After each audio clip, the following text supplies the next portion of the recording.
Now, as I said, new studio means new content, but the intentions remain the same. Y'all know every time I learn something, anything it is, I come and tell it to y'all ASAP. So in this video, I'll be showing you how this one light took my photos to the next level.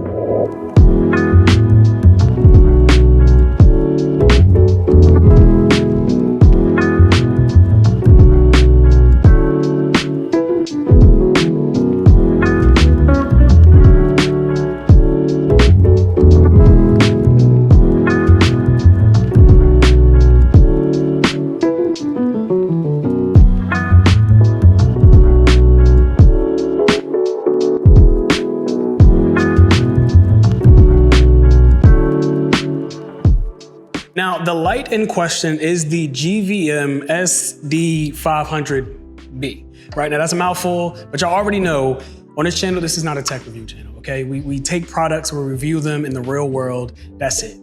Give y'all real world examples and reviews of how it actually works. If y'all want all the specs and the details, listen, the website is there, top link in the description, so y'all can find out all that. But for the most part, it is just an LED light, it's not RGB. It's just, it's heavy duty, right? This is a big boy, is what I can say.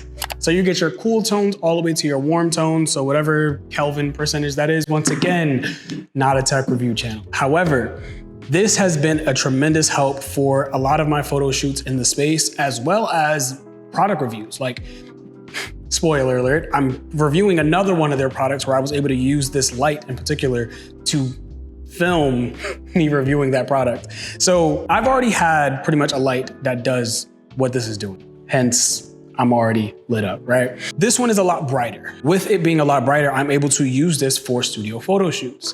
So I did have a client reach out that wanted to do a spotlight effect. And that is where this light absolutely shined.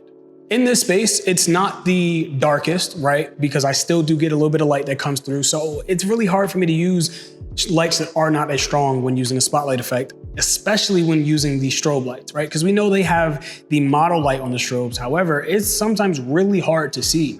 And then sometimes on the inverse, using a constant light for these, if it's not a higher quality constant light, your images won't look as good as if you use a strobe light. I never thought I'd find that perfect middle ground, or that perfect middle ground would find me, because this is the first time I've ever used a constant light for my studio photography. So I'm gonna talk about the two shoots that I use this for and pretty much just give an overview of how that was. So for one of the shoots, I wanted to do a spotlight effect with a really warm tone, and this was my first go-to. I'm like, all right, let's put this to the test and see how it works. It was very easy to do everything, right? The settings on the back, there's what? There's like 2 buttons on the back, which makes it very simple. There's the details, it's easy, right? It's easy to adjust all of your settings. It's not a bunch of things that you have to change or a bunch of different settings that the light can do. It's a bicolor light. I'm probably butchering that, but y'all get the point. You get your warm tones and your cool tones. It does its job perfectly and it is very powerful. Also, adjusting the brightness, you get a little dial on the back, and from 100% to 0%, you get a very wide range as to whatever you are trying to light up.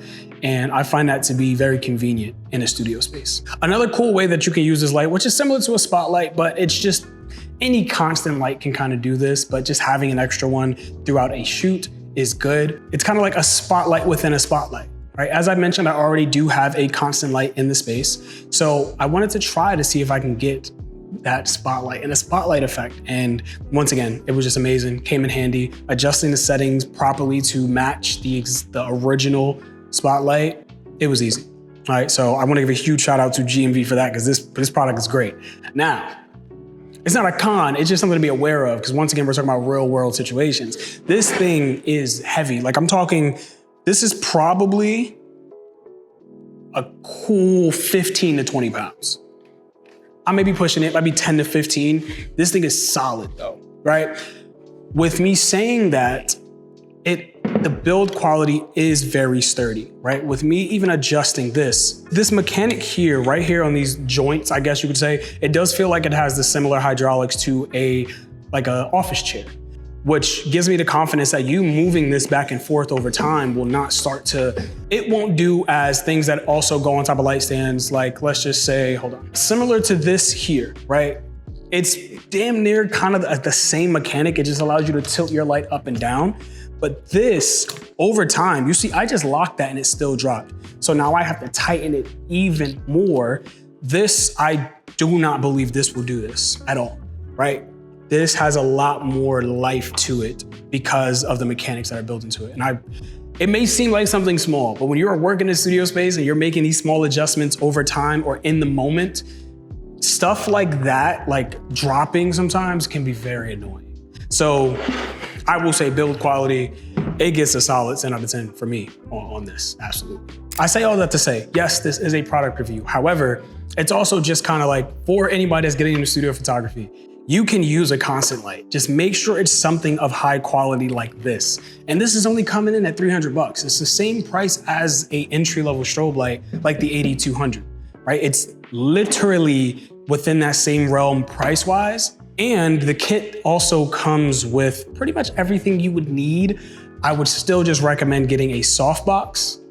Also, an optical snoot. An optical snoot so you can do the spotlight effect. That is where these lights shine the absolute most, so that way you can see everything you're doing. There is a world where you can use constant lights, specifically this one in congruence with speed lights or strobe lights. When you are using something like this for, like, let's just say a background effect, you're using a spotlight, let's just say you're using an optical snoot and you have your patterns, right? There is a world where you use this to light up your background or to use it so that you can still see properly, and you use your strobe to light up your subject. Right? There is a world where that does work. You just have to set your lighting appropriately. If y'all want me to do a video on that, I do not mind. Y'all just let me know in the comment section below.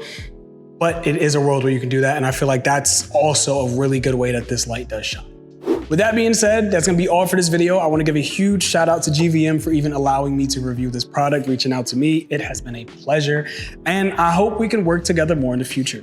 We already got another, like I said, spoiler, product being reviewed, which I may like more than this. But we're not gonna talk about that though. We're not gonna talk about that just yet. Just wait on that. Anyways, this thing is getting heavy. I'm gonna go ahead and set this down. But once again, if y'all want to go ahead and check out this product for yourself, check out the top link in the description down below. There may be some sales going on, you never know. Check out the description. Other than that, love y'all, appreciate y'all. Definitely drop a like, stay creative. See you next one.